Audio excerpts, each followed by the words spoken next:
This is my collection of red Jaboticaba seedlings. They're about 9 months old. I purchased 25 seeds online about 9 months ago, like I said, and I have 14 left.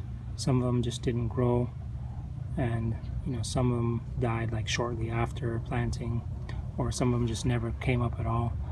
So you have to keep that in mind if you're thinking about growing these from seed.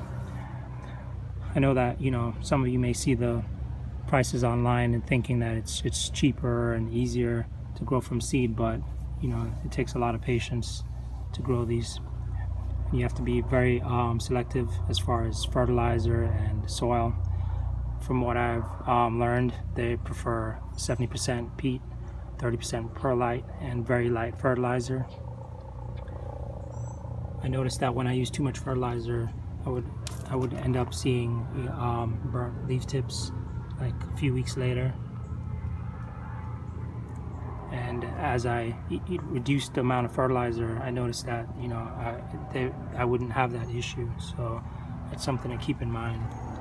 Also, you need to water these frequently. Once again, they're very slow growing, so you have to be very patient.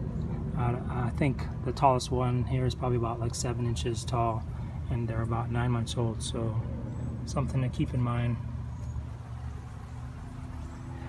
And they fruit within 4 years from what I hear. But regardless, I mean, even in 4 years it'll still be a pretty small tree, so you have to keep that in mind. You have to be patient regardless. I have a few other varieties of Jaboticaba over here. The one in the middle is a red Jaboticaba. This is the biggest one I have so far.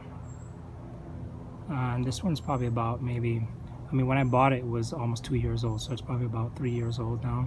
And as you can see, it's really not that big. It's about maybe 2 feet tall. And this one on the right is a Grimo, and on the left we have the Scarlet, or Escalante, or Escalate, however you pronounce it. And anyway, so yeah, this is my collection. Thanks for watching.